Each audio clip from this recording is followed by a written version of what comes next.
you.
Haha.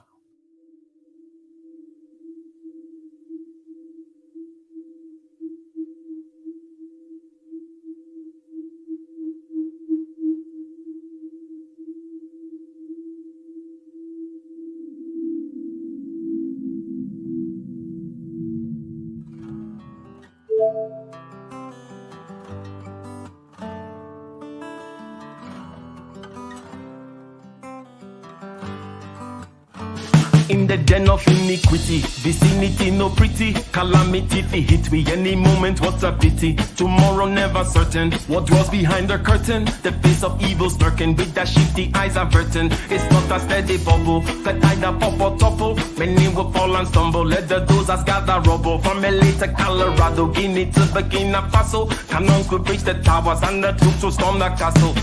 I say, run, run, come, make we get it. Because the peace that is bestowed upon the meek is overrated. So run, run, come, make we get it. Calling all your daughters and your sons, we come forget it. I say, run, run, come, make we get it. Because the peace that is bestowed upon the meek is overrated. Lord, run, run, come, make we get it. Calling all your daughters and your sons, we come forget it. With the rubble steady rising, and hearts are compromising. Convictions here are stifling, making evil appetizing. The fists are steady forming, and countenance is falling. Defenses are withdrawing, possibilities are falling. In these your circumstances, evil will make advances. Pick up your sword and lances, and be sure to take your stances. Victory is never promised, the battle is upon us. Gather the brave and honest, and the righteous in your corners. Hey, ladies and gentlemen, welcome. See, the past couple of years have been quite eventful. They have been eventful indeed. You see, recently you've heard of this thing called the Great Resignation. The Great Resignation. And the Great Resignation perhaps happened after the Great Quarantine. Basically, what happened? People went home to work, and now they don't want to go back to the office. So if you just looked at that, right, that situation externally, it doesn't seem to be anything worthy of note. There's nothing special about that. But you see, there are more nuances to it than that, but the Great Resignation forms the backdrop for what we're going to talk about, which is about efficiency at work, getting ish done with Ike and Dr. Thunder. And what are we talking about today? Getting ish done from home. It turns out, it seems like it's more efficient. But how you doing, Dr. Thunder? I'm all right, man. I am doing all right. It's good to be back. It's good to be back with you on getting a little ish sabbatical done. or a hiatus or whatever. I mean, I suppose it's okay to take one off every few years or so.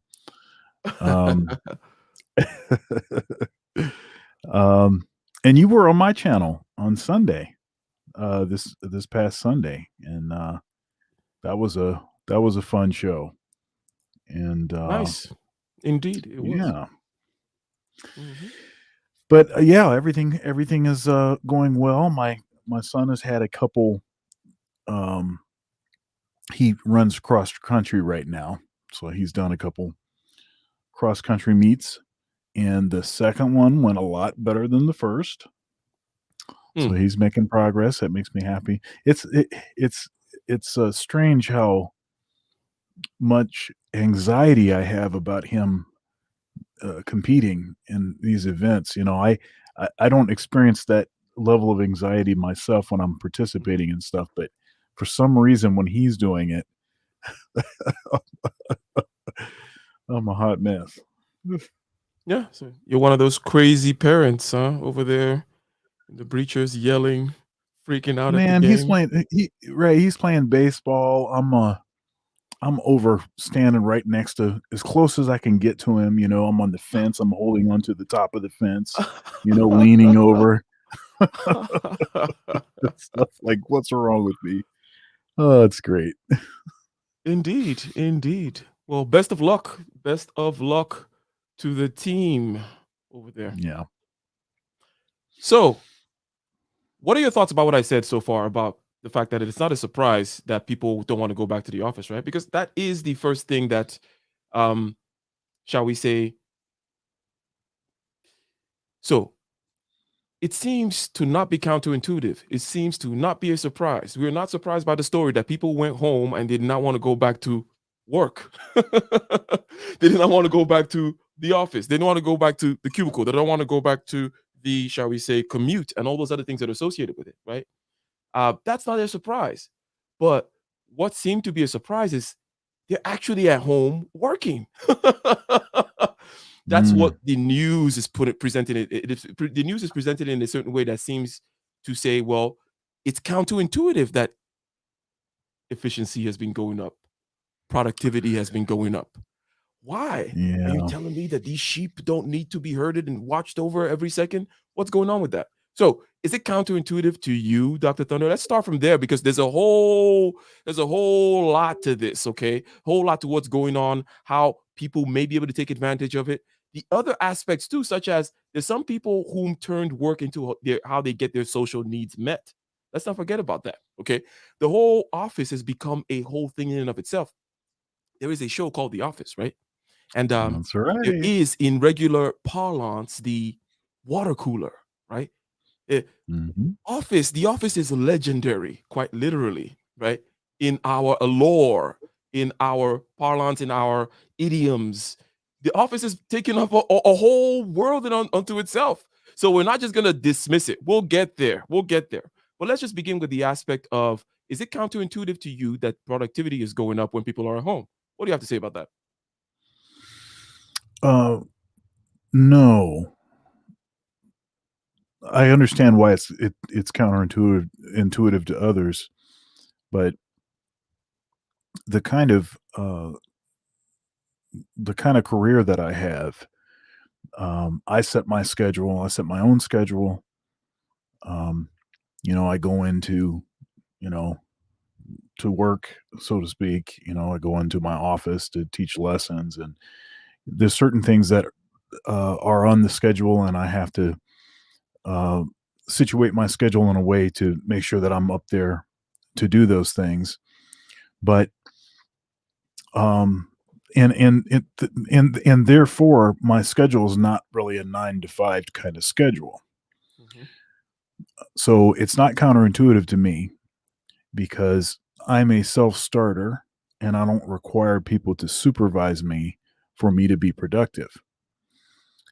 However, for other folks, I can see why it would seem a bit counterintuitive to think that uh, folks would be more productive if they Let don't me go to let, the let me office. hold your feet to the fire on that a little bit. Well, it's not really holding your feet to the fire. I just want to Sure. ask you something there. What do you Are you surprised about the average person? Because that's what the question really is. Yeah. In other Right. words, big data is taken and people are saying, hey, there is actually improvement in efficiency. People went Mhm. home, okay, people went home to work, right? And not only one thing is they don't want to come back to the office, but they're actually more efficient now, more productive, I should say, generally speaking. They actually work more hours at home than if when you tell them to show up at the office. So the question is this: are you surprised that there are more people, right, that are able to operate in some kind of approximation of what how you operate than not? Is that a surprise to you? Um, Maybe a little bit. Hmm. I have the sense that for the most part, people don't necessarily do things for the right reasons. Um, they kind of do what they can get away with, and so supervision seems to be a necessary. Uh, I mean, it's a necessary component of productivity, right? You having the manager kind of walking around every once in a while, checking to see if you're doing what you're supposed to be doing. But all that seems to have happened is that people have become better at deceiving people into thinking that they're working. Because we know that really most of the work gets done in about 20% of the time. And the 80% is just sort of posing when you're in the office. Now, there's no reason to pose when you're at home because no one's watching.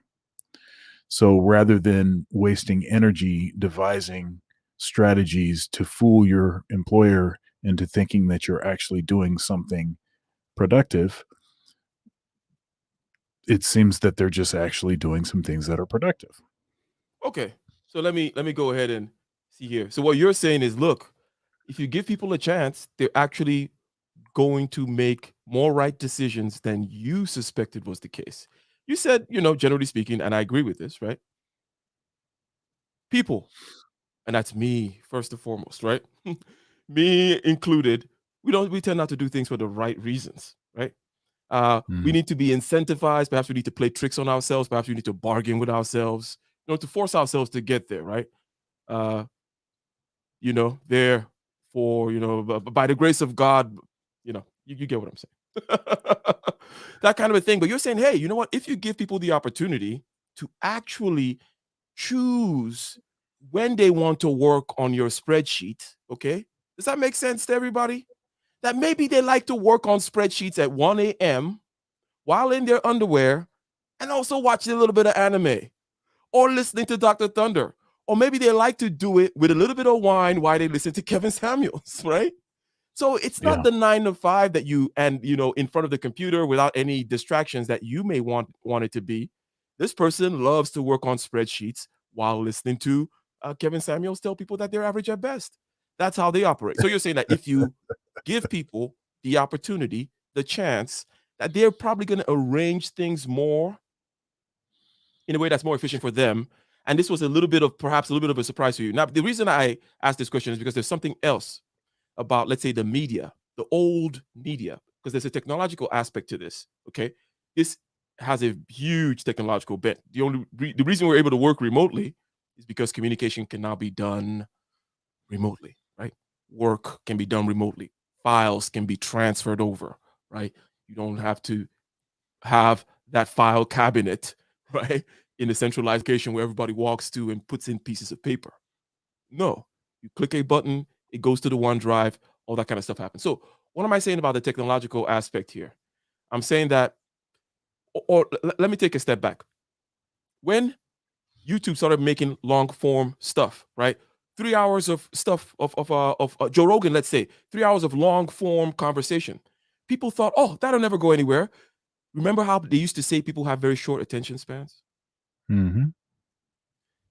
Why am I saying this here? It's just an aside. It's an aside, okay? But there tends to be an underestimation of the mass, and I'm kind of guilty of it myself. But in other words, there are more people actually want to listen to long form, substantive conversations, 3 hours worth of podcasts, if you will. Okay. They're not the silly little things that want just Cheetos that you throw at them, per se. And also, we're noticing here that if you give them the time to do the spreadsheet when they want to do it, how they want to do it in the most efficient way for them, and not to have to show off and showboat about pretending to work, they'll actually do the work more efficiently. And I don't know if that is something that a general trend that you want to speak on the general trend, in the sense that people may not be as much sheep as some systems, right, may assume that they are, or systems perhaps have forged them into being sheep, right? And now it just says, they were sheep anyways. But it's like, no, it's just a result of the way you fashion the thing. Of course, they're gonna walk like sheep because anyways, you get my idea. What's the Yeah. any thoughts on that? Yeah. I think that people are rebellious. Hmm. And so, since we tend to be rebellious, we don't want somebody peering over our shoulder telling us how and when to do something. We want to do things our way when we want to do it. We want to do our work while we're listening to a 3-hour podcast. We want to do our work after drive time, so we don't have to sit in traffic. We just want to do it our own way. And now, I, Okay, so there's a lot to this. Mhm. One thing, uh, is that in some ways, it seems that this whole shutdown, the quarantine, and everything else may have been there may have been an incentive to press for that because once people got a taste of staying home, they would not want to return to Mhm. work. Maybe the powers that be had an idea that this was the case. And in order to try to push the American economy to one that's more like Europe, where a lot of folks don't work and where there's longer periods of time when folks are not doing anything productive. Um, Indeed. Huh. so I wonder if, I mean, that was one of my initial thoughts about this. I was like, this seems like it's a little aggressive over something that doesn't seem to be as dangerous as it seems like they're saying it is. Um, so is Uh-oh. there any other motivation behind that?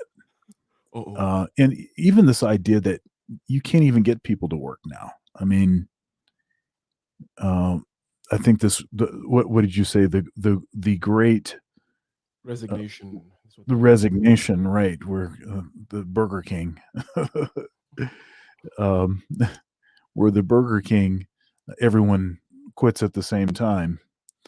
Um, it's amazing, and then a lot of these fast food places are even paying bonuses and stuff for people to work.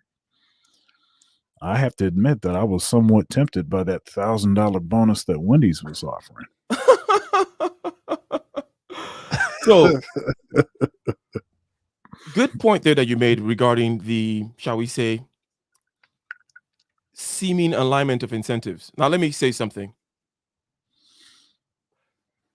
There is a financial incentive to cut down on travel, cut down on my commercial real estate costs, and so on and so forth.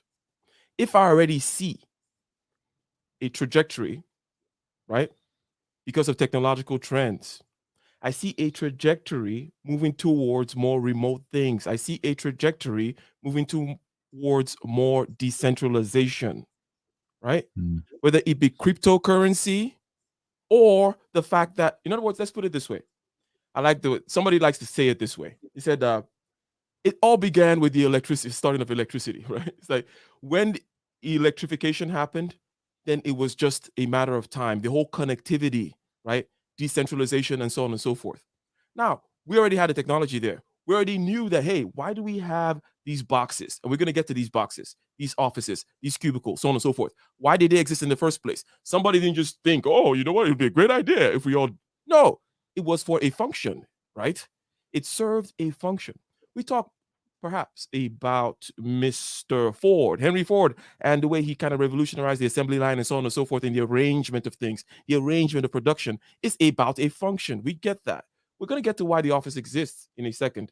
Um, However, it bears mentioning, okay, that people, if they don't have to, it takes a lot of energy to smile the fake smile. Let me talk from my perspective now, right?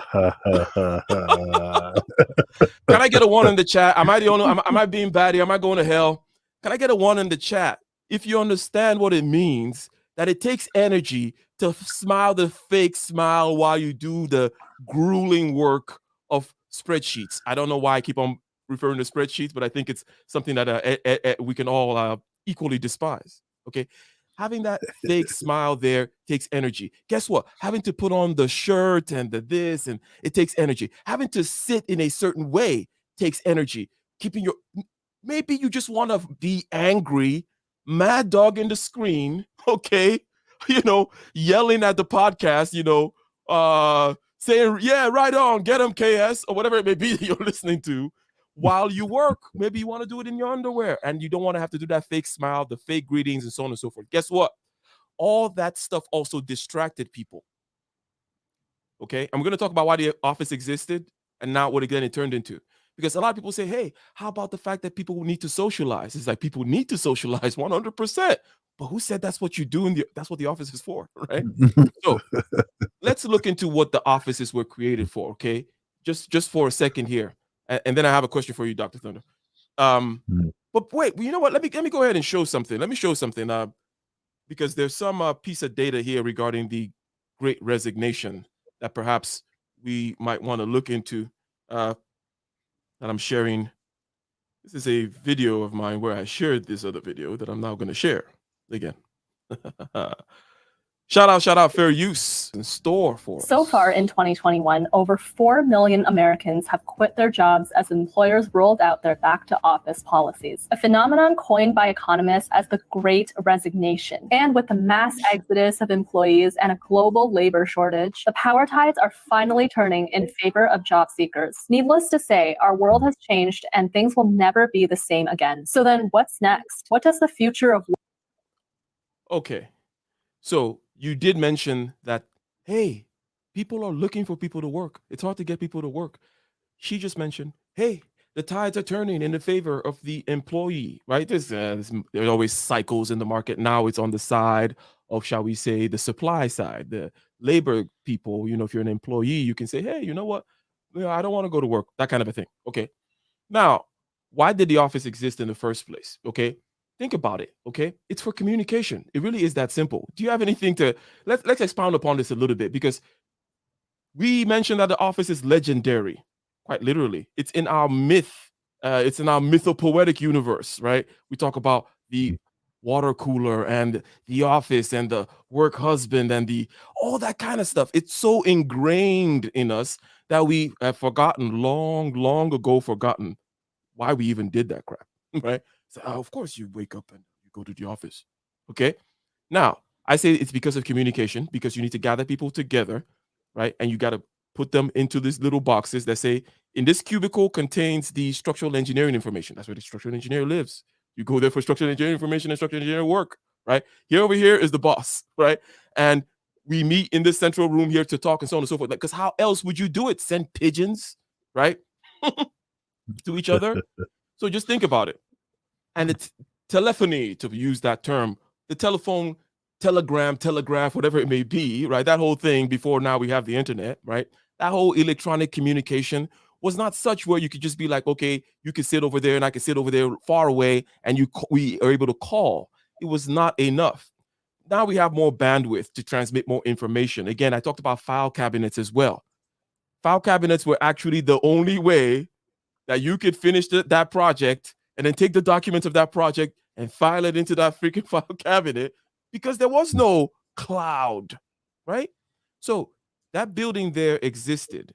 I'm going to mention one thing that it then became, and let's get into the area of mental health, because some people are going to say, hey, how about people's mental health? What I'm saying is that people took the office, which had a function, and because it was with us and we lived there for such a long time, people started meeting their social requirements via the office, right? And the whole notion of of socialization being necessary, and the office being a place where we need to form these ties in order for productivity to increase, which was a lie, by the way. Talking to Well, Carl, Carl stopping by your cubicle and talking nonsense for 5 minutes, or again, having to do the fake smile and wear the thing and dress up. None of that leads to productivity and none of that leads to happiness. Okay. But there's some people who started using the office as a way of meeting their social needs. Weirdos out there, right? What do you have to say about that? The function of the office, and it was never made for you to go socialize and live your life out. And if now you have to find some other way to get a life, well, then get a life. yeah. Well, it kind of reminds me of this idea that, so if you think of your life as sort of in thirds, so one third is sleeping, one third is working, one third is everything else. Um, And you can kind of break that down kind of day to day. There is this thing where it is highly likely that the people that you will spend the most time with, more than those that you call your friends, and often the case more than family, is actually the people that you work with. And and so this reality makes it uh, even more necessary that you work the kind of job that quote unquote you enjoy and that you like the people at the job, because you're going to be spending a lot of your time around those people. Now, it's interesting because the work doesn't really care about the personalities of the people that you work with. It doesn't really care if you like them or not. Either the work is getting done or it's not getting done. Um,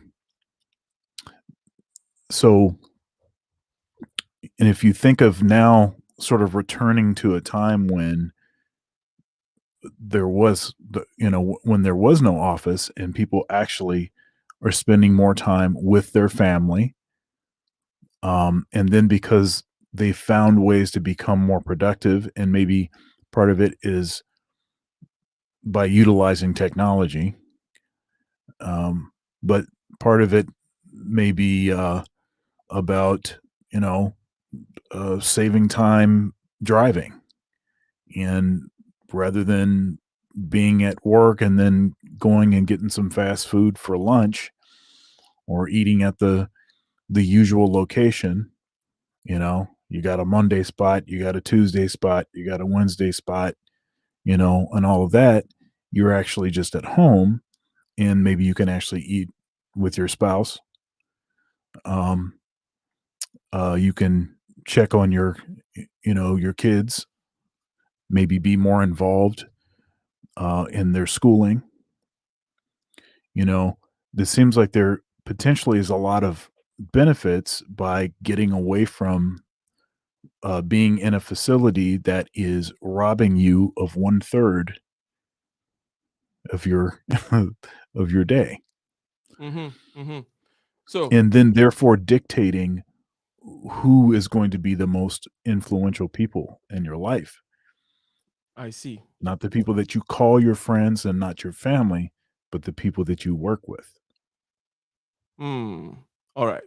So, now if we were to give I'm gonna go ahead and give credence to the cultural side and also to those people for whom, A, have a greater need for socialization than I do, number 1. And also, they found themselves getting a lot of that need met at work. Okay? So number 1, they like that stuff. And yeah, that's what a normal person is like. I'm the one that's weird. Number 2, they tend to do that at work. This Yeah. also goes into the whole cultural aspect thing too, right? So let me just dismiss quickly let me start from the broader, more complex thing. There's a cultural aspect of this, okay? There are, okay, systems such as like in Japan where it's not really about efficiency. It's all about protocol. It's all about the right way it should be. And the right way it should be is you sitting there on that desk with a tie. And the longer you sit there, that is what it Uh, means to be a man working over there. And you can find documentaries about people who just spend hours upon hours at work. In other words, okay, the Japanese culture also, and because it's partly related to the question that's asked there. The Japanese culture is such that, okay, they don't necessarily move quickly to make a decision, but once they make a decision, they move uniformly. Why do I say that? The 80-20 rule does not really apply much in Japan in certain regards. Over here in America, you're gonna have the people who are top flight, performers. Okay. And then they're gonna be the ones moving the people forward, right? And we're always looking for efficiency, and we have the 80-20 rule, so on and so forth. In Japan, it's not about that. It's about unity. We move as a united front. And when it comes to unity, form is very important, is it not, right? You can't have this guy not sitting in his desk because he's a superstar. Think about it, ladies and gentlemen. Can I get a one in the chat if you just imagine Japanese culture versus American culture? American culture is where we can more likely say, hey, that guy's a superstar. Okay. We talk about practice, right? That kind of thing. Shout out to Iverson, right? American Right. culture is where you can more say, hey, that guy gets to do what he's doing because he's killing the biggest mammoths and bringing it in. We don't really care so much about the look of fairness, or shall we say decorum, protocol, norm, face, right? Or moving in unison. It's like it's an 80-20 rule. If you can get it done, so on and so forth. So it varies from culture to culture in that aspect. Now, let me ask you something, because let's talk about the black man and the white man. Okay. We got to bring it back there somehow. Okay. What do I mean by this? There is a kind of a working theory that is out there that, look, if you are growing up in an environment that is harsh to you, you're growing up in the northern clime with the mountains and the snow trying to kill you every year. Okay. Every year, winter is coming, right? All that kind of stuff. You know who never experienced that? Do you know which race of people never had to deal with their environment just trying to kill them? It's the Africans growing either in the forest or in the plains, especially the plains people. All that East African stuff, the weather is pretty much the same. Equatorial, right? Not a lot of changes. It's right there in the middle. The sun doesn't change too much in terms of blah, blah, blah. You remember your geography and all that kind of stuff. So there's always at least fruit, vegetables, or animals. There is no time when there's nothing. Okay. Maybe there's Right. strawberry, this particular berry season, and then maybe you have to move to tubers later on, or maybe you got to go for the particular kind of rabbit rather than, there is always game, or shall we say, and I'm going somewhere with this, okay? There's always game or fruit or something like that. So, guess what now happened, okay? The person whom is stuck with the environment trying to kill them, they're going to need to be more systematic. Would you agree? They're going to need to be more, hey, make hay when the sun shines. They're going to need to be more, hey, Yeah. this is, go ahead if you Yeah, that you're ready. survival thing. That Mhm. survival thing. That's the mother of all invention. Exactly, exactly, exactly.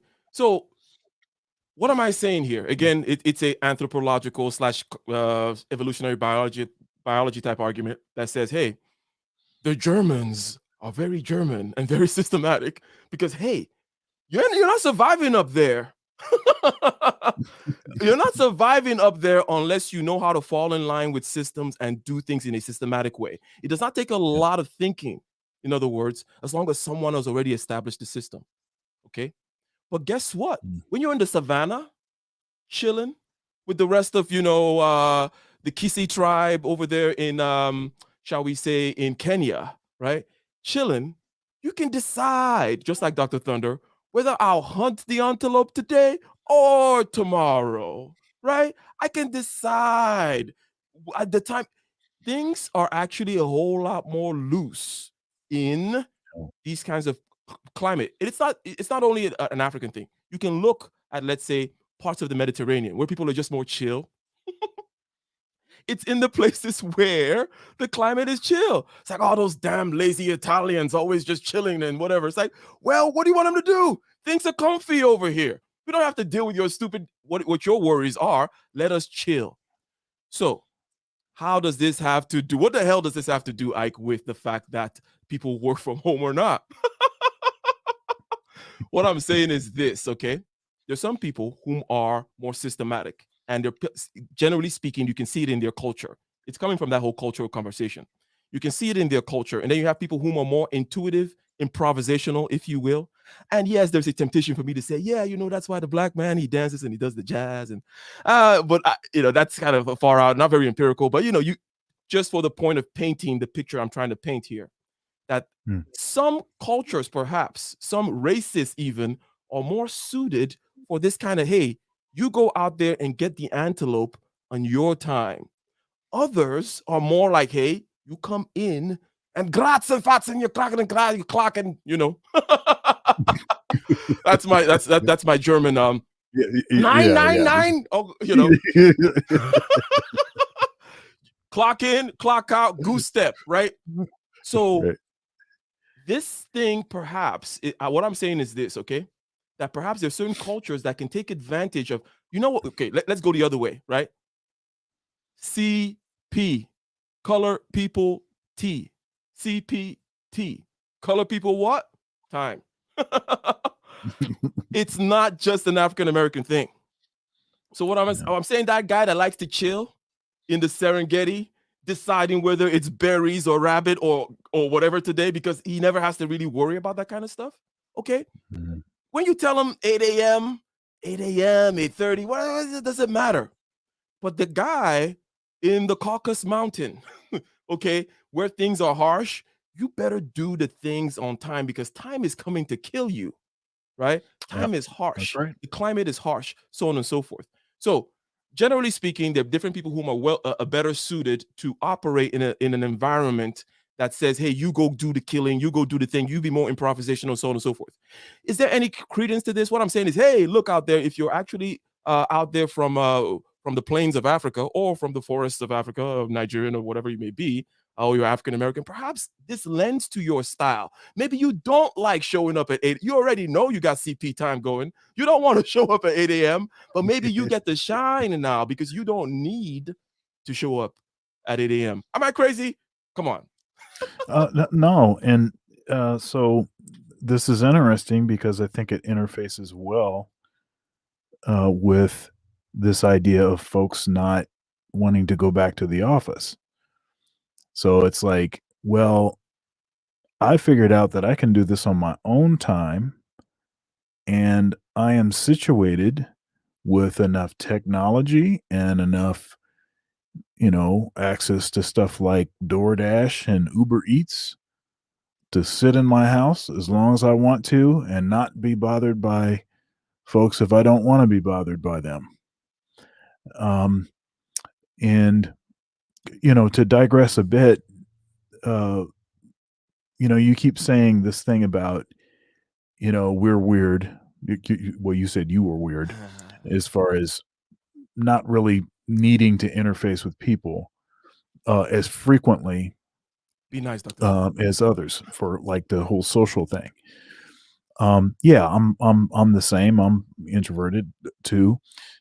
Uh, so what's interesting is that if you don't go to the office, then that actually potentially opens up more opportunities to hang out with different kinds of folks because you don't have the same sort of locked in kind of schedule. Mhm. Um, and then also since the morning, uh, it doesn't come as early as it used to come. When that 6 a.m. alarm clock goes off. Now there's no alarm to go off. Now you can stay in as long as you want. So I don't know, clubbing in the middle of the week if you want to. So it doesn't seem like, although I think folks, they get into their patterns and you only know what you know. And you get into a routine and you start to think that, well, this is the only way that it's going to work. But as soon as you actually break that thing up, I think you discover really quickly that uh, there's plenty of social outlets, Mhm. that are much better than work. And if you think about it too, like in other social sort of settings, you can choose if you want to deal with that person or not, right? You can say, you know what, this is not worth my time. I'm not messing with this fool. I'm going somewhere else. So you can kind of decide who it is that you're socializing with. But at the office, if you if there's somebody you can't stand, you're not going to be standing them for about 10 years. And uh that doesn't seem like a good trade-off. No, it does not. No, it does not. So again, remember that the socializing does not increase productivity. Okay. Now, just not that we necessarily need stats because we like to move intuitively here over here, ladies and gentlemen. We like to say things such that they obviously make sense. I don't know what I'm actually sharing right now, but I think what I'm trying to find, You you're sharing the secrets. That was the secrets. those are the secrets. So basically, shout out to Solo TV 84. Shout out to Solo TV 84. He was actually doing a stream earlier today talking. This is his channel, right? He was actually doing a stream yesterday talking about how it is that efficiency is going up. Okay. And we have already talked about it. We have said, okay, well, if people can decide to just roll out of bed and hop into the Zoom call, that way they can sleep 45 minutes more, right? If you just Mm. got to roll out of bed and click the button on your phone, put in the headbutt, and then just kind of chill, as opposed to get up, brush your teeth, do this, do that, the other. Yeah, brush your teeth later. Stay It's a in good bed. idea. They can Yeah, stay in bed actually because that's their phone is exactly what right I mean. I beside the mean, bed. roll over to the nightstand, pick up the thing, put it in your ear, and click. Right. Zoom call has started, even before coffee or anything, right? If you Right. have to do that, perhaps you're sharper because you slept 45 minutes and the fake smiling. And we also talked about the fact that all that socializing actually ends up not leading, to your productivity, but actually taking away from it. Okay. It takes away from your productivity and all that. But now let's talk about this. A lot of people are going to say, hey, this is going to make me free. That means, I'm the man is some people are going to take a twist onto it, like just like the video I was playing saying, hey, that the trend is moving towards the side of the employee. You already spotted it. You were already like, something smells funny here. I think that this is what the employers want. Okay. Now, I work, well, travel expenses, office expenses are steep, Yeah. ladies and gentlemen.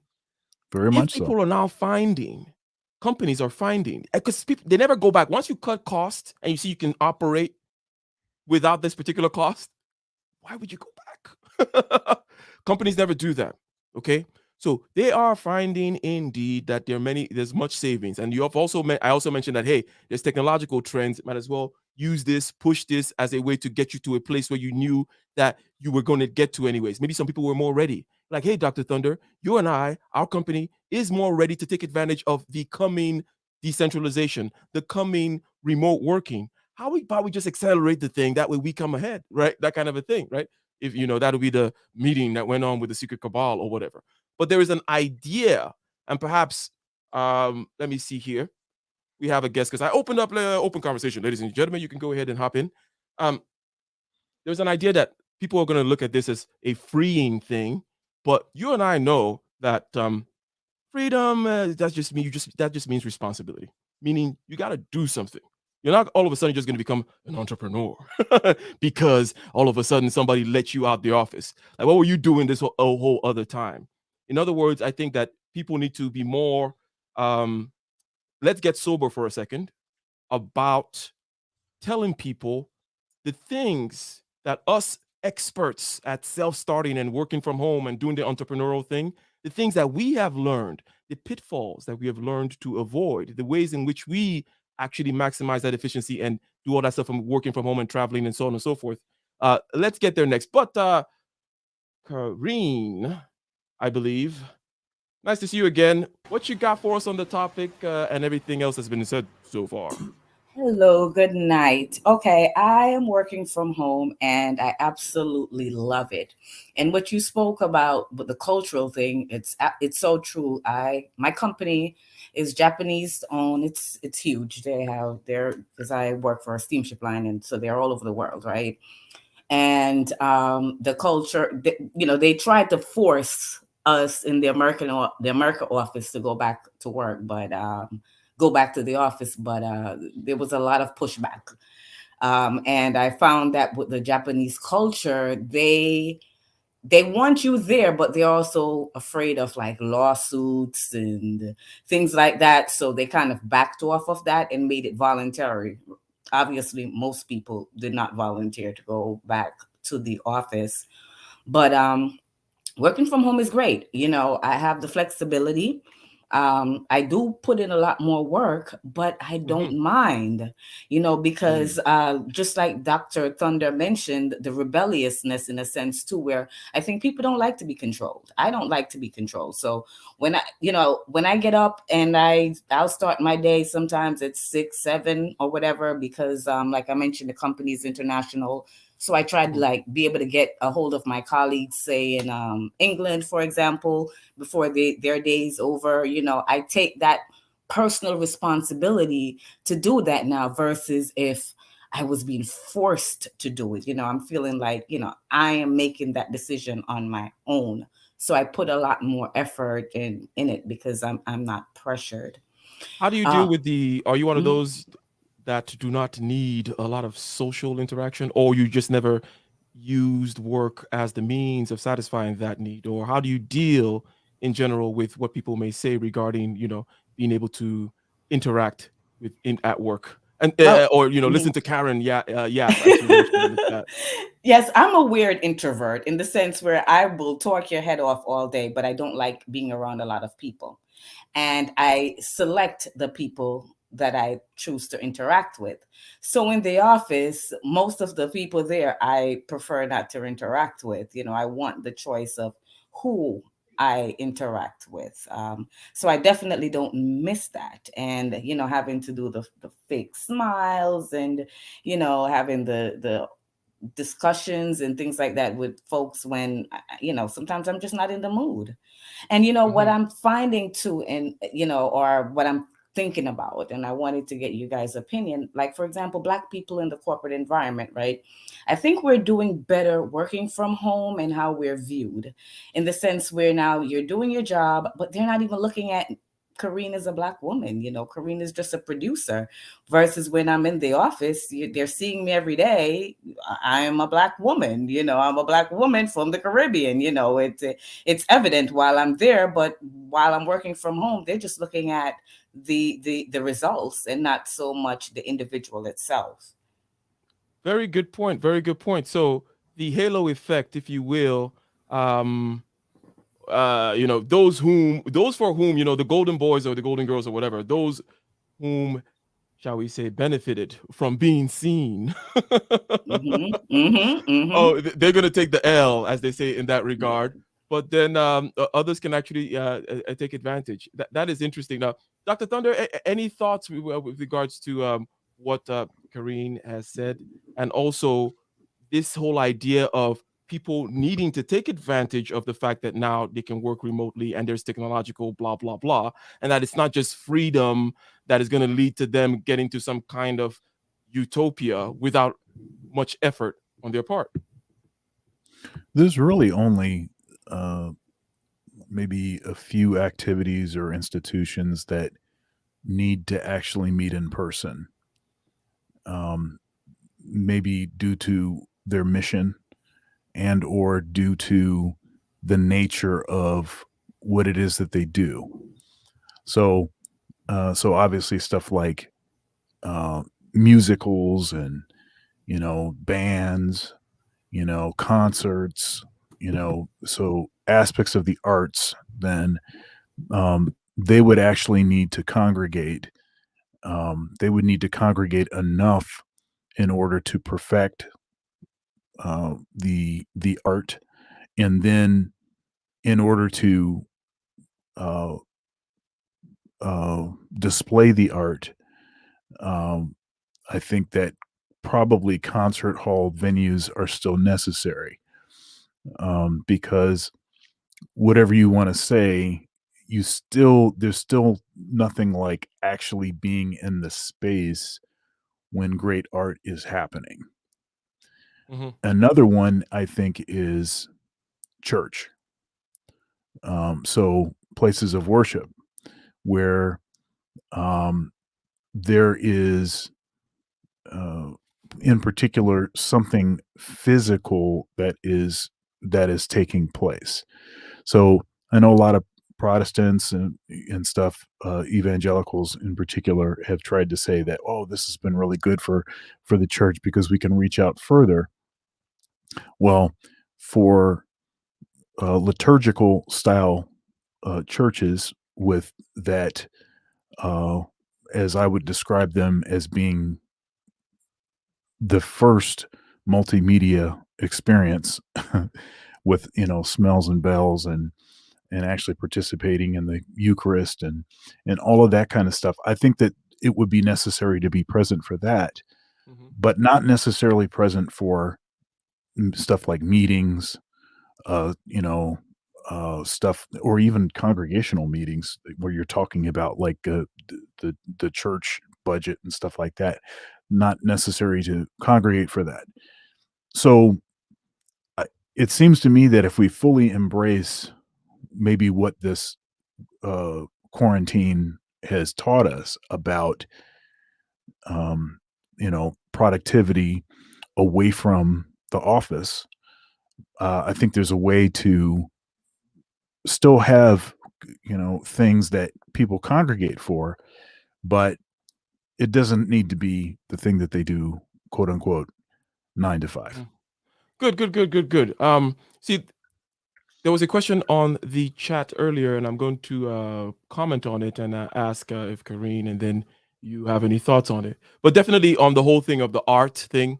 So, and art and shall we say the religious congregation of the liturgical style, which shall I say, maybe this is blasphemous, but that way to put it would be more of the ritualistic style, where there's something going on, you're doing something, there is a ritual, there is a Right. dance, Hmm.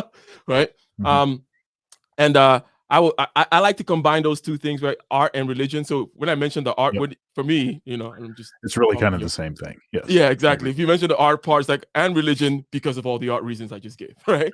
Um, so someone asked about the lower rungs and the higher rungs. This is always a dimension along which we should differentiate things. Whenever anything is going on, okay, there's always, shall we say, rungs. Let's say socioeconomic in this case, right? Let's say skill in this case. Now, it is not the case that engineers out there, highly skilled mechanical engineers out there, are saying, no, F it, I don't want to work. Now, generally speaking, because those kinds of people know that the next guy is just going to eat you. He's, they're coming for that work, and then they're going to be able to drive a bargain and do all these things and so on and so forth. Okay. But any thoughts about anything you've noticed about, shall we say, taking into account where you are at in the socioeconomic ladder, these, and then also where other people are at in the socioeconomic ladder, how the current landscape is affecting different people differently.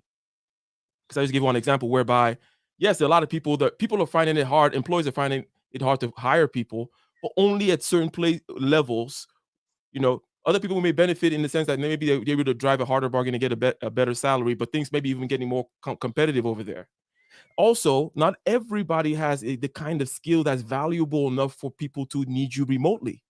How about I just go ahead and get a robot to serve me at McDonald's? That kind of a thing, right? I don't. So, Karine first, and vis-a-vis socioeconomic differences and any thoughts there, and then Dr. Thunder.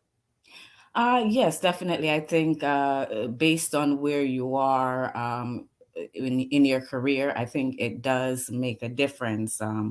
For example, I have a cousin who is a manager in retail, and he's having a very difficult time keeping employees, and he thinks people are just lazy, and I'm telling him, really, when someone is only making minimum wage, and with what's going on right now, and the government is giving all these different benefits to people, and you're going into your job and your boss is an ass and you already hate your job, you just easily gonna quit, and maybe go across the street to the next store, or you do something to get fired and you collect unemployment and probably get the equivalent of what you were making at working at that store or whatever. So I definitely think it does make a difference in terms of where you are on the Mhm. career ladder.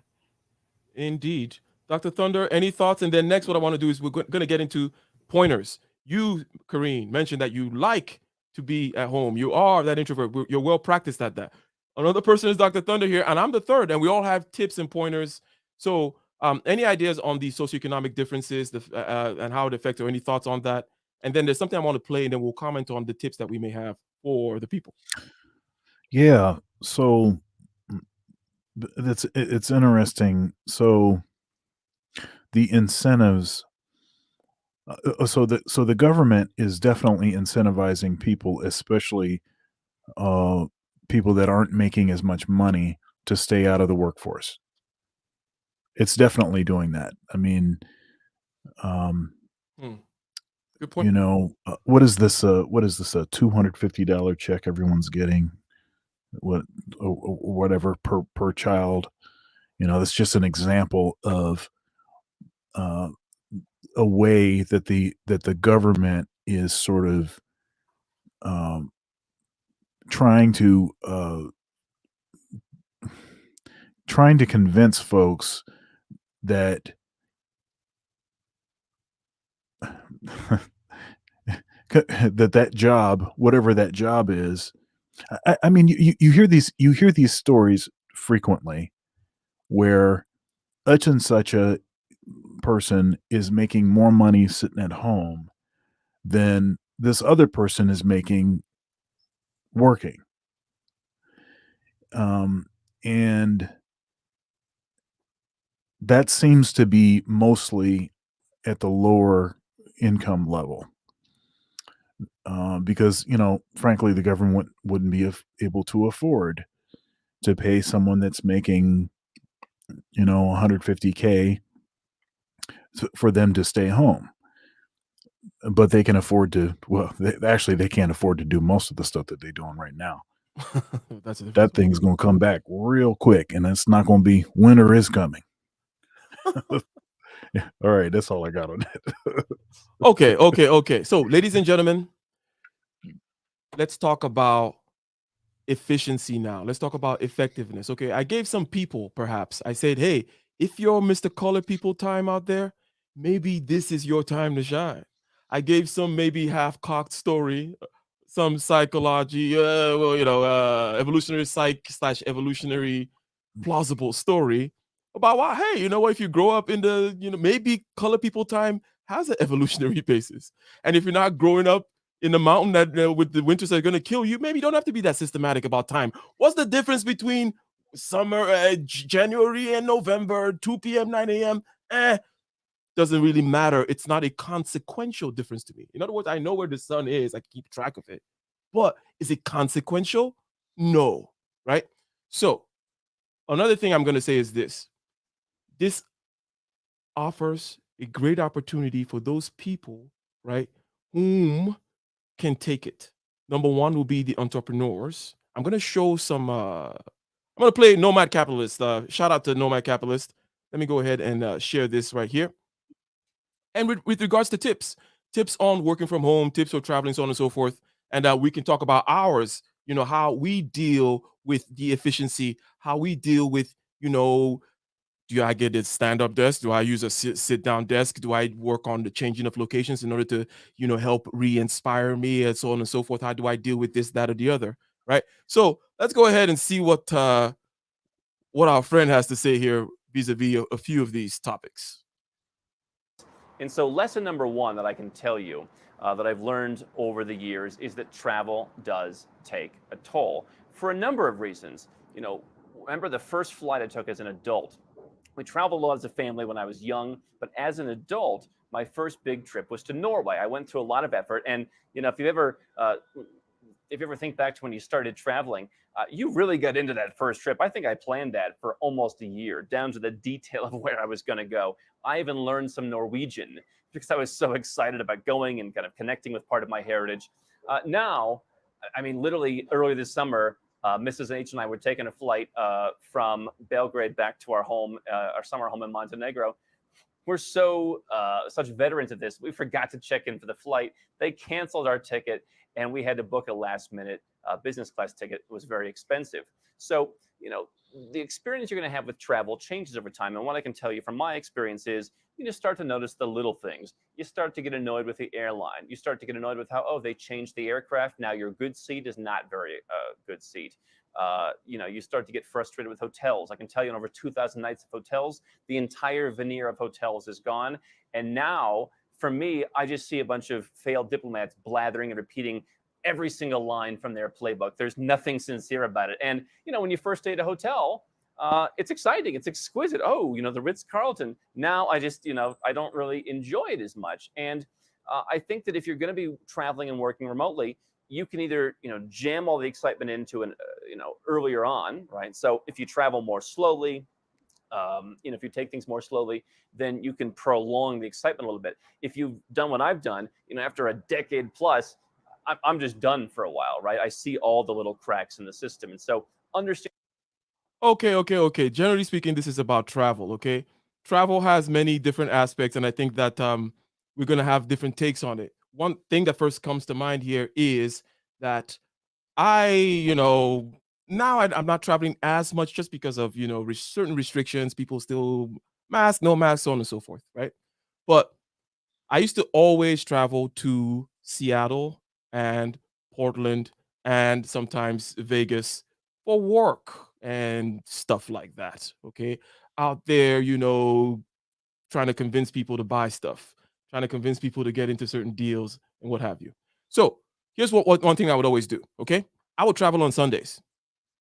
Okay. You got a Mhm. Monday meeting, even if the meeting is at noon, don't travel on Monday, right? Don't get up on Monday morning and then do that whole crap. No, leave Sunday, get there, chill, relax, do whatever you got to do, spend one night over there and then do the meeting. Okay. And then I don't leave Monday night either. I leave Tuesday night if it's only one meeting. I can get other things done. I'm still a remote worker, right? In the sense that I don't have an office or I don't have to be in any particular office, right? So I travel in a particular way where I have my little projector. Okay, I carry a little projector thing. That way I can always create a big screen, a large screen, right? Because you travel with a laptop, but we have our docking station at home where you have your big screens, right? And sometimes just having that laptop stuff is not the best. But I have this projector that I carry with me. Okay, cool. So I can stay for prolonged periods with my big screen projected on the hotel wall and work an extra day. But Kareen, you say you work for an international company. I don't know if you've done any traveling and anything to add to the travel aspect of work, especially for people who are going to be taking advantage of this whole freedom that they have. And I don't want to get into the entrepreneurial lifestyle. They want to do this, they want to do that. Any tips on traveling? Apparently, this guy he's done with it. It's over for him. So, your thoughts? Well, it's funny about how you mentioned how you did your traveling, and actually, yes, I did do a lot of traveling. Now with this company, I'm not traveling as much, and the previous company I was with, I got to the point where the fella in the video was, where it was like I was kind of over it after a while. It's like initially when I started, it was like exciting. I'm going everywhere, like everywhere. And then for the company I was with prior to this one, now I had been doing it for years, and I was responsible for Canada, the entire country of Canada. But I'm living in New York, and I was always back and forth to Canada, and it was just like, and I started hating it. Like I hated Montreal, I hated the people there. It was just like it got to be too much, but I don't think I like how you mentioned how you would do your travel and you go, on a Sunday and you chill. I did not have it mapped out in an effective way. I don't think where, I would fly in and I'm going to a meeting like right from the airport. So I didn't really have it all figured out when I was traveling, honestly. So I was at the point where I was pretty much over it. I see. Dr. Thunder, any thoughts on the traveling thing? In addition to take, for example, there's some of these little pointers that I just started having. Like I always just carry an extra shirt. Like if I'm wearing the white shirt to that meeting that day, I always just have this extra shirt with me when I'm traveling. There is something about being away from your particular, from your center where you are, right? Tends to make you a little bit more clumsy. It also, if you have a diet, okay, you're gonna probably not stick to the diet, right? Well, number one, because it's harder to find what you're gonna eat, but there's something about I'm on the road. Does it count? Does God see me when I'm in Seattle? So, Well, No, he's blind. There's huge parts of the world you can't see in. you can't. There's Oh some yeah, places you that's go to whew. vacations. Those, yeah. Oh, good. I'm safe then. But these weird things that tend to happen, and one of them is that I'm a little bit more clumsy for some reason, right? So I stop at this coffee shop, blah blah. Next thing you know, there's coffee on my white shirt, right? I started carrying extra white shirts with me as well. Mm. But any thoughts on travel, Dr. Thunder? Any pointers? Are you over it? Is it something you do? Do you enjoy doing it? You got to travel a lot for gigs. You got to carry pieces of equipment, right? You don't have to amp up, right? You don't have to carry your own amp, do you? Or anyways, you tell us all about it. Yeah, so yeah, it's easy to bring an extra shirt when you have an extra suitcase. That's a Wow, inside shots fired. Inside joke C there. that's a CME joke. Um anyhow, yeah, I had just had a backpack. And, of course I didn't have 3 suits either. All right, all right, all So right. People are like, what is he talking about? Okay. So okay. Dr. Thunder and I attended a conference not so long ago. This is the first time we actually met each other. We've been doing the show together for months then, and then we're like, oh, CME. Shout out to Donovan Sharp in Las Vegas, right? Yeah. We meet each other, right? And Dr. Thunder, it's a 2-day conference, right? Something like that. Yeah. Dr. Thunder appropriately, he has a backpack and some kind of, was it just a backpack you had? That was it? Yeah, it's something my wife got me. It's one of the best gifts she got me. It's a roller bag, but Mhm. it's a backpack. So, yeah, and you can get a lot of stuff in there. So, Gotcha. as far as tips, like stuff to bring, so I Mhm. had computer in there, I had webcams, I had, my iPad, I had, all this technology stuff. I had a little mini keyboard, uh, Mm. not not like a computer keyboard, but like a Mm. piano keyboard. It's Gotcha. like a little Gotcha. Bluetooth keyboard, so I can actually write music. Mm. Um, and I have, notation software in my laptop, and, frequently, I have written charts when I was sitting at the airport or Mhm. whatever it is. So that whole remote thing, that helps. Mhm. Um, But no, and, I gotta talk about the other half. You had the backpack, and I show up for a 2-day conference, and what did I have with me? I let's see had 2 here, big suitcases. right, right, right. That's why I said that was I the had 2 joke. big I suitcases said with me. 2 Yeah, but the thing is, that is my system. Where it's like, you know what? I'm gonna carry a certain set of things. Plus, you know what? Like as you said, I gotta have my suits, and they gotta be in the little yes. bag thing. Like I'm not going out there dressed like the rest of these dusties out here. So, Yeah, yeah, yeah, he wasn't going out there dressing like me. Anyhow, go ahead. no. So what it was that I had like I was wearing like jeans for the most part, and I had like a button shirt, so I could do your show and not look totally underdressed.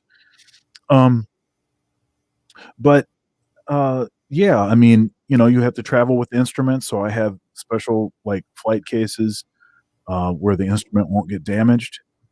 Um, as far as like you were talking about amplifiers and stuff like that, well, usually the way it works if you're going to be flying is in your writer, and that's basically details the specifics of the equipment that you're going to need at the venue you're playing at. They are responsible for getting specific items like amplifiers, drums, stuff like that. The drummer will travel with his cymbals and maybe his snare drum, Mhm. and maybe his bass drum pedal. But Mhm. but all the rest of that stuff is on the venue. Um, Now, one thing I was thinking about when you were talking about this is, so we have already sort of X'd out a lot of traveling that would have been necessary. If you consider, like all of these interviews I've done, let's Mhm. see here, what is it? I think I did episode 163 of Conversations with Dr. Thunder. And we do these live streams. Just imagine the travel expense of having to go to a studio, to film the stuff together every week. Mhm. Um, so a lot of that stuff has already been sort of cut out because of how technology has sort of developed. I got a question. Over here on the Sure. screen it says environment matters, right? And one of my little tips, one of the things that I always do for efficiency is what I call switching. And you can switch tasks, you can switch environment, you can switch position. Okay. And for those who haven't really heard it before, even though we all know it, it's an intuitive thing that we all do. It's just basically saying, hey, if you started at 7 a.m. in the morning as arbitrary time, you just started at 7 a.m. in the morning and you're working on stuff, and you start feeling tired at 10 a.m. It may not be the case that you're actually tired. You're just tired of looking at a screen. You're just tired of working on a spreadsheet. You're just tired of sitting down. Can I get a one in the chat if it makes sense? And then what happens? If you stand up, if you switch from a spreadsheet to, an iPad or some other kind of writing device, all of a sudden you have more energy. The same other things you can switch is location too. You're just tired of working in that little office. All of a sudden, you go downstairs. This happens to me all the time. I go downstairs, I grab a cup of coffee, and I sit right there at the stool by the bar.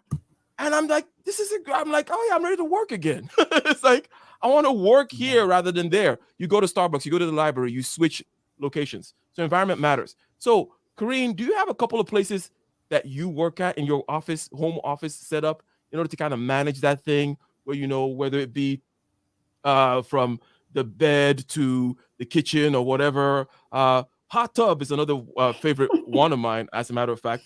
You talk about especially when it comes to writing or doing something creative. Yeah, I like the hot tub. But anyways, Kareen, any pointers there on that whole environment and switching tasks, switching positions, switching locations?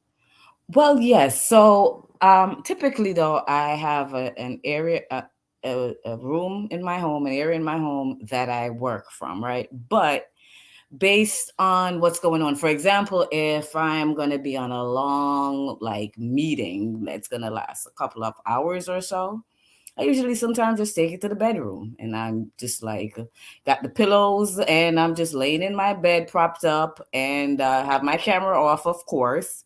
And I, participate in the meeting that way.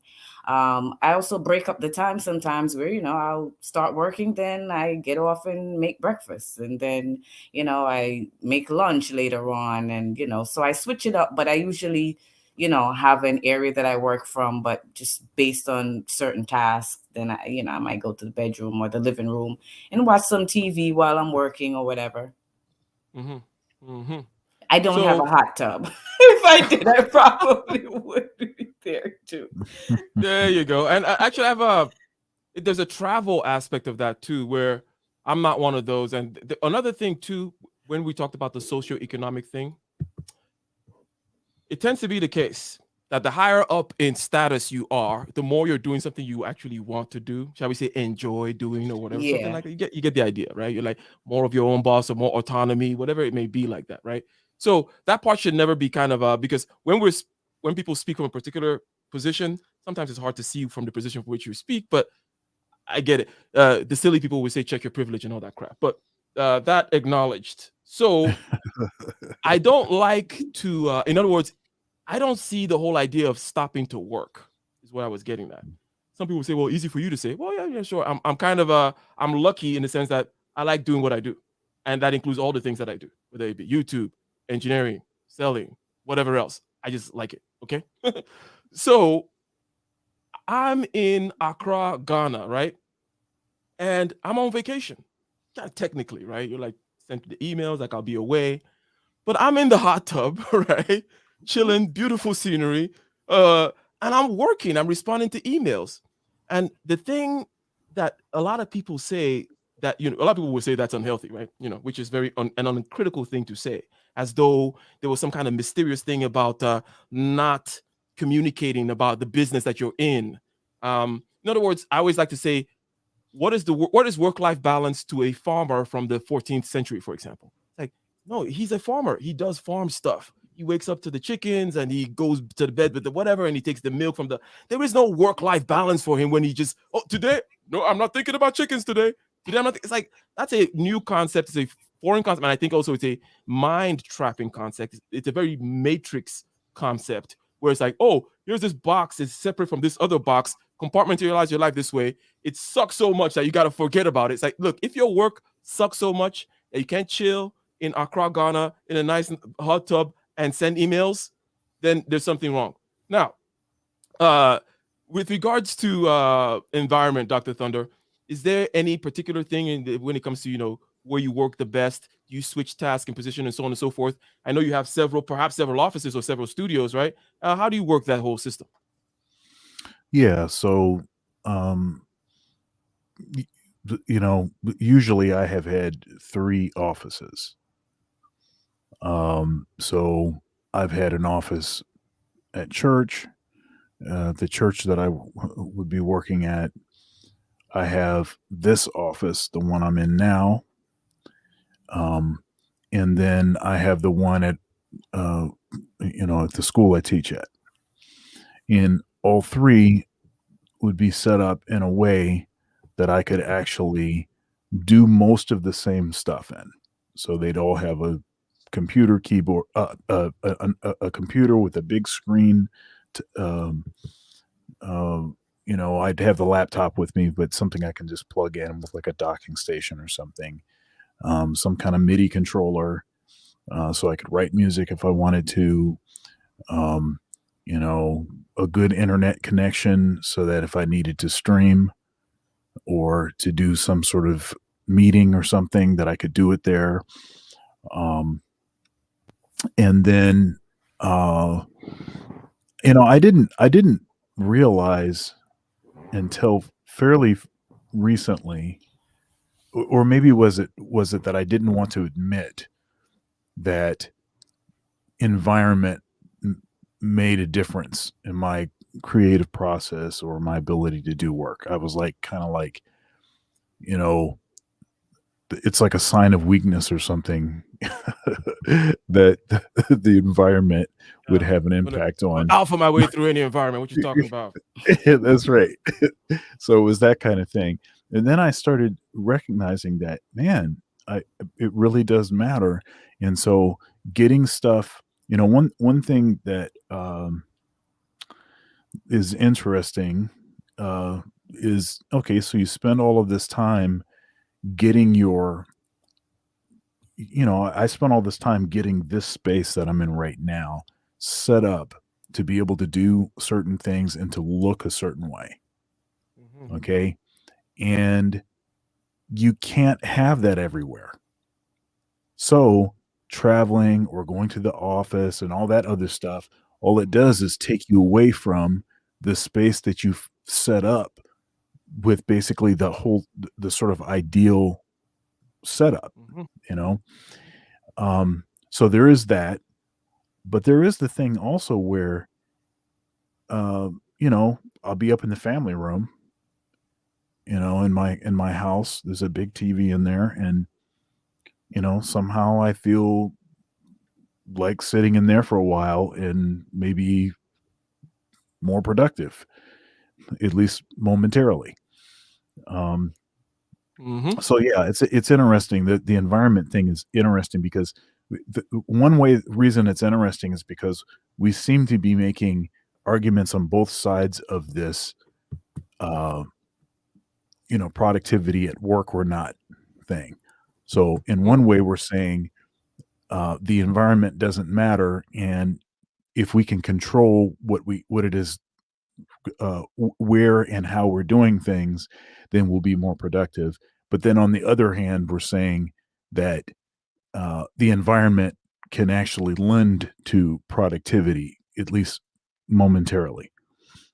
100%, 100%. Recall, we asked the question, what is the office for? In other words, there was a function to this whole thing. There was a reason why you wanted to put things in that filing cabinet and that person in that cubicle. And ladies and gentlemen, we are winding up the conversation about, productivity from home. Productivity is going up. People are not going back to the office. That we're not surprised about. People left and they don't want to go back. But what we're a little surprised about is the fact that productivity is actually going up while they're at home. We admitted, Dr. Thunder and I earlier, that, hey, it was a little bit of a surprise to us that perhaps if you give people more of leeway to choose how they go about being efficient, when they choose to do that spreadsheet for you, if it's at nighttime with Chianti in their underwear while listening to Kevin Samuel, so be it, right? That actually people are not so sheepish after all. And I use the whole example of like people talking about, hey, people have short attention spans. They'll never listen to 3 hours worth of podcast. And then Joe Rogan becomes the number one person talking for 3 hours with Jordan Peterson, right? So I wanted to share a little bit of like the workspace here because there is so basically I have there's several offices, okay? And then there's that downstairs the kitchen area that everywhere is set up like an office for me. Like everywhere is set up for work, right? Yeah. But I have this sit down desk situation here, two computers, blah blah blah. I mean, two screens, right? And then I have the stand up desk situation. This is the same room that you're looking at. And then I have the blackboard, right? Always necessary. For me, at least, there's something completely different definitely between typing and then also writing on paper versus standing and writing on a whiteboard, right? Now, some people are kinetic thinkers. I don't like to, anyways, let me not get pop psychology with it. But basically, I'm the kind of guy that paces, okay? And, you're twirling the chalk around your hand and bada boom, bada bing. I'm that guy, right? So I like this little stand-up board there. Sometimes you just can't get the right idea sitting down. You got to get up, go downstairs, get a cup of coffee, stand in front of that whiteboard, write the letter big now. It was like when I was writing the problem small before, the equation small, for some reason it didn't come to me. Now I see it huge on my board and bingo. So I have that as well. So stand up, sit down, stand up with a screen. I also have a paper desk, if you will. What would that one be? So that other chair thing over there, that's just for not for looking at big screens and stuff like that. I know there's a laptop on there now as well, but that's kind of how I organize things. So, ladies and gentlemen, we are winding down this conversation about the fact that people are. Go ahead. You sure do need a lot of stuff to be productive. Wow. All right. No, but I'm pointing at myself too when I say that. You're coming for live on air, coming for my masculinity. Tell me that I need help to be productive, to get the work done. That I need help. I'll leave it at that. So, ladies and gentlemen, productivity going up, efficiency going up. People, are not going back to the office, but they're actually doing things better out there, being more efficient. Now, this is an opportunity for many people to take advantage of taking on that dream, starting that business, maybe doing a little bit more of that travel because you can now work remotely. Maybe you can take that trip to Nairobi, Kenya and work there for a week while you try to set up, the chicken business with O'Shea Duke Jackson or whatever it may be, right? But the fact is, this is an opportunity. And if you do not take it, it's not going to manifest anything in your life. Number one, That's right. And that's the beginning and the end of everything I've been saying is this. A lot of people look at this as, this kind of a great opening up of the freedom of the this and the that, the other. But if you don't do something about it, ain't a damn thing going to happen. Okay. So, Kareen, any final thoughts? Thank you very much for showing up. By the way, Taboo Smash over here complaining about the boss. If you don't mind reading that, Dr. Thunder Force. Absolutely. I realize most boss do not care about efficiency. They just prick who love control their employee life or do not like to adapt to the new technology. Okay. Maybe they were running out of characters. There is one last thing, and then we'll go with Karen, and we'll close up. But there are some people who are just. We mentioned the Japanese culture. We mentioned the importance of form, protocol, and so on in some people's conception of how human beings should organize themselves, right? And if group activity is the key thing, not necessarily performance, then form is very important. Then, hey, take for example, I think I was talking to a friend of mine. Okay, he was leaving a particular company going to another company, but he was saying, "Hey, I can freelance for you guys, right? I can do this stuff. I'm going to have to go. I want to advance my career by going to work in the nuclear power plant, but I can still be a freelance guy for you guy, right? I don't need to be in the office." The owner of the company found it very, very hard because in his conception, because it's a family-owned business and all that kind of stuff. All the years, people have always showed up into this place. It has all this sentimental value to this guy, right? But my friend drove a hard bargain, right? Yes, and I remember the conversation. He called me. He's like, "Hey, what do how do we tackle this?" And I was like, "Hey, look, this guy is not going to back down, not necessarily because he's driving a hard bargain, but because to him, this is like like, how could you not come to the office, right? This is what you do. The form, the protocol, all that kind of stuff is very much deeply rooted in his personality, plus also the history of the company, right? In other words, I told him, "Hey, I would not, if it were me, I'm like, get the hell out of my office, Miguel." Right? I don't even want you here. Okay. But with somebody like this guy, it's not a question of rationality or trying to, and he's not trying to force you either. But so you need to drive a hard bargain. So my friend drove a hard bargain and said, "Hey, I'm gone." And he ended up being able to now work at the nuclear power plant, plus also freelance this other thing, get multiple streams of income. But anyways, Kareen, any final thoughts? Thank you for joining us today. Any final thoughts on the topic? Well, I think for employees, the work from home has been an eye opener for them because this is something new. They've never really experienced it. So it was more like, you know, this is just what I have to do. I have to fight traffic every day and get into work and work my butt off and then fight traffic to get home and making dinner late. And, it was just the norm for them. And now, with the opportunity that presented itself with the pandemic to work from home, and they're able to still be very productive and have that balance, to be able to live their life and just be a normal, a human being, and not just be tied to a desk in an office every day. People are finding the value in that, and they're seeing, they can also do other things. As you mentioned, if you're working from home, you can go to a hotel somewhere and travel and still be able to get the same thing done. So, and companies, I mean, most companies, I think too, they did not realize that people would be this productive, and they didn't look at it where their business would have been able to be ran effectively with everyone working from home. And a lot of companies are realizing that now. But then you have the companies like, the one you mentioned with your friend, where the fella, he was like, "No, you need to come in." And I think of this Chinese steamship line that I had worked for. They had opened up, they purchased a port in Greece. So, the Greek culture is very laid back. And the Chinese culture is like the opposite. It's like work, work, work. But then it's not necessarily productivity, really. It's more you giving that impression that you're working, but you're not really achieving as much anyways. It's still the same.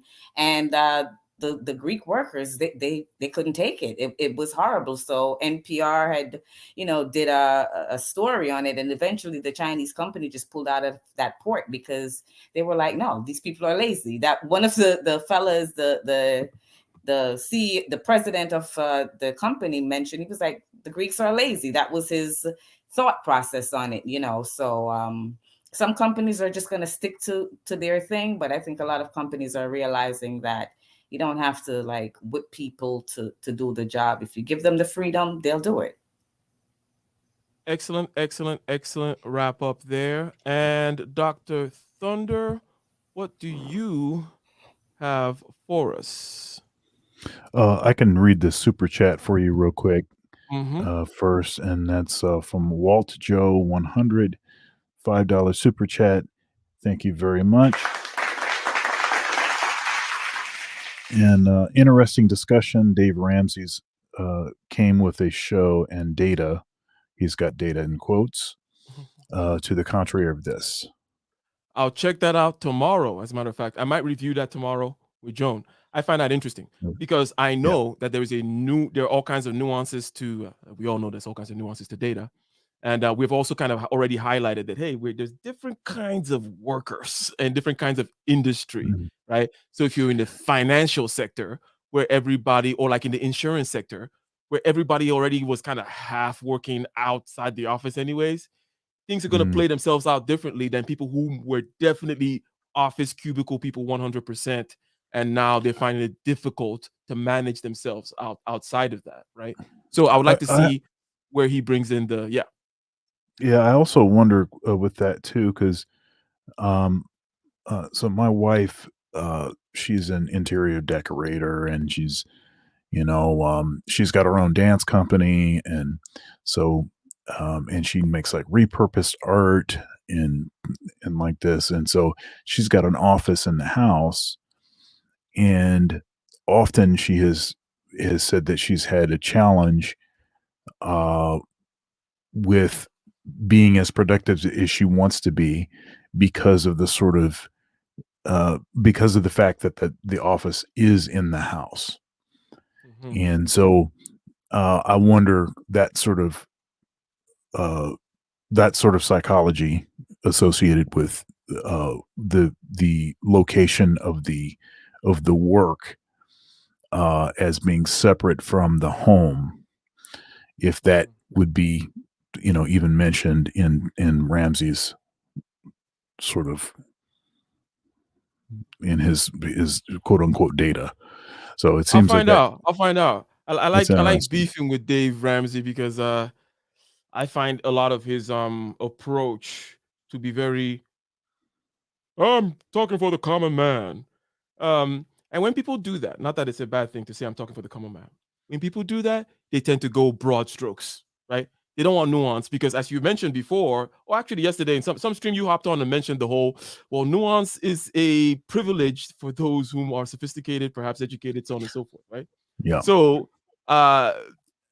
it's not so much a beef with Dave Ramsey. It's that whole what tends to come with the package of I speak for the common man is a whole lot of non-nuance, right? So it's Mhm. like, don't do this, never take credit, never do it's like, nah, no, whatever, man. I'm not listening to that crap. It's like I do what I want to do because the world doesn't work that way in black and white broad strokes. But Dr. Thunder, Yeah. any other final thoughts or things you would like to promote? By the way, ladies and gentlemen, again, we got a show with Solo TV 84 That's on the right, 26th, Sunday the that's 26th, right, 4 that's p.m. right, Eastern. that's right. Okay. You Let's want to give us a go. Don DeMarco? Want to give us a Don DeMarco real quick? Oh, yeah. Don DeMarco. Indeed, it's called Case Closed. We're going to be looking at cases that involve aspects of popular culture, things that are going on out there that have to do with economics, politics, and how you can get ish done, how maybe you can take advantage of all the trends, and whatever it may be. Red pill topics, blue pill topics. Are you a simp? Stop simping.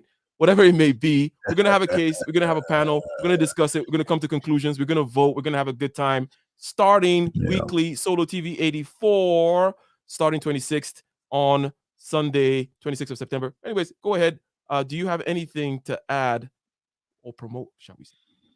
Yeah, well, that's gonna be a great panel. We've got Ramil Amir, Chantel Simone, of course, King Ike, myself, and, of course, the man, Solomon Jones, Solo TV 84, Trendsetter TV 84. That's gonna be really, really great. It's been a long time coming. We've been kinda behind the scenes talking about this for a while, so this is gonna be great. Um, I also have, Thunder's Thoughts, this coming Thursday, 9:30 p.m. Eastern Standard Time. That'll be with Dr. Doug. That's this coming Thursday. And on Friday, I have my Lessons with Dr. Thunder live, and that's at noon Eastern Standard Time. That was that's very cool. And like I said, uh, Sundays and Thursdays are the new times I'm doing the uh, Thunder's Thoughts. Sundays and Thursdays at 9:30 p.m. Eastern Standard Time. This past Sunday, Ike joined us, and we had a really nice conversation. A nice conversation. We had an interesting conversation. The topic was, is the mainstream media coming after the Black manosphere? And Ike answered that question pretty quickly within, I don't know, the first 10 minutes or something. The answer is yes. Yes, yes, it is. So, but it was very, very interesting. And tomorrow night I'm interviewing Black Gnostic Speaks, BGS Ibmore. I'm interviewing him on my channel, and then that interview will be premiering on my channel at 10 a.m. on Thursday, 10 a.m. Eastern Standard Time on Thursday. So those are a few things that are going on. Very cool. We're keeping it moving. We're getting ish done. And of course, Ike and I will be back next week on Tuesday, 6:30 p.m. Pacific Standard Time, 9:30 p.m. Eastern Standard Time. Getting ish done. Let's go. Bum, bum. We need more Jah in our life. Tell them no more soldier in our life. Give them the peace. Say no more war in our life. So far in our life. Know what I'm saying? Nah. You're going to have to go to iTunes to download the rest of that one. Come make we burn chalice and sip wine to celebrate the ital bliss. I annihilate. We're out.